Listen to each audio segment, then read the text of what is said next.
So my name is Councillor Martin Todd. I'm speaking today here as a county councillor, although not a neighbouring one, an opposition spokesperson on economy, transport and environment.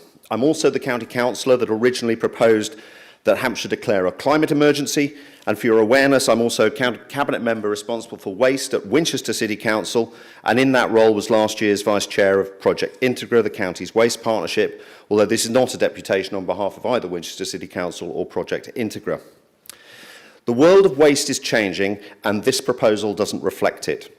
Section 1.2 of the Environmental Statement Volume 1, outlining the state of the Project Integra partnership, states, "The existing energy recovery facilities in Hampshire are operating at capacity. The population continues to grow, and a significant proportion of waste from Hampshire is still being sent to landfill or exported as RDF to Europe for management."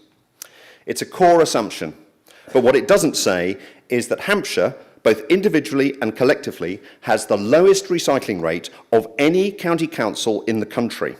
Hampshire's figure for 2021, 37.6%, compares to Oxfordshire, just up the A34, on 59.5%. Dismal. Even our best collection authorities, Hart, Winchester, Eastleigh, are at best average or below the national average. If Hampshire got to today's South East average of 46.1%, recycling rates, it would increase recycling by 23% and cut residual waste by 14%.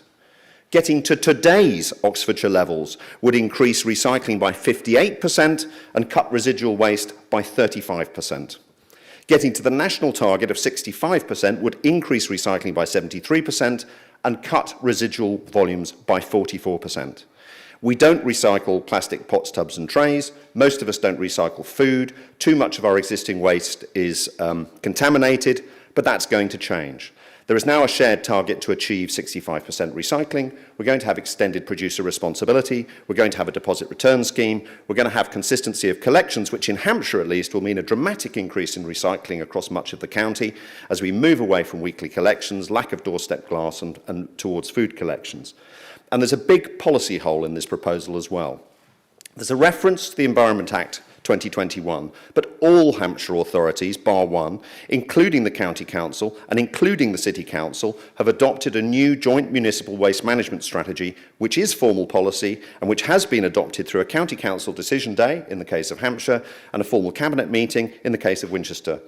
And it isn't referred to in the paper. Hampshire agreed it at a decision day on September the 23rd, East Hampshire agreed it at Cabinet on December the 16th, Winchester agreed it at Cabinet on January the 25th, so an entire waste plan for Hampshire, a huge amount of waste and carbon modelling sitting behind it, a plan designed to dramatically reduce the residual waste, and no reference to it in this application. The words do not appear. So not just the lowest recycling rate of any county council, but I genuinely can't see how you can make a sound decision without having even considered the joint municipal waste management strategy designed to address that shortfall. And some of the other points made, particularly about capacity, aren't planning points at all, or at least the case that they're planning points isn't made. There is a bizarre distinction created between a merchant waste plant and a municipal one.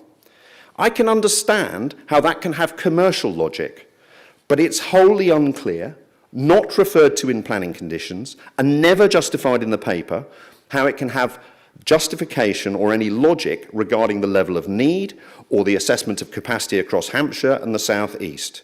We shouldn't allow a commercial distinction to drive planning policy. And once that commercial distinction is removed, then the capacity case becomes at best much more murky and even more flawed than it is already. Another concern that I have is about timing. There's a proposal there's a commitment not to withdraw Alton as a materials recycling facility until a proposed new materials recycling facility at Eastleigh has been agreed and built, which is understandable. But the new MRF and the associated move to twin sort will have a huge impact on waste patterns in Hampshire. So rushing through a decision today when implementation of that decision is dependent on another planning decision is at best premature, particularly when there are huge traffic issues associated with the Eastleigh proposal, and the potential impact of that on that application's approval and timing again makes today's decision unsafe. Effectively, we're risking that a new energy from waste facility that is serving everywhere but Hampshire fails failing to confront other authorities with the consequences of their choices, and leaving Hampshire residents facing all the negatives from waste that they didn't create.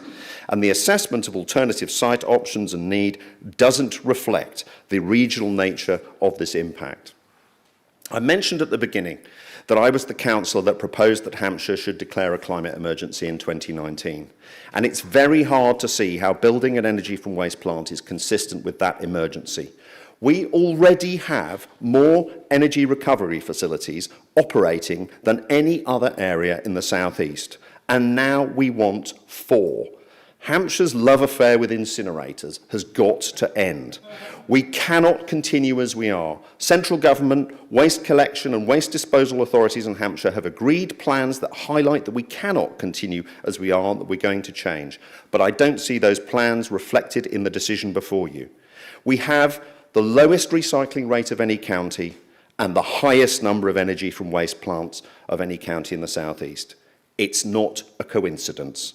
And the proposed response to this failure cannot be to build another one. Repeating the failures of the past with no valid justification, particularly in terms of need, is no answer. Please reject this proposal today.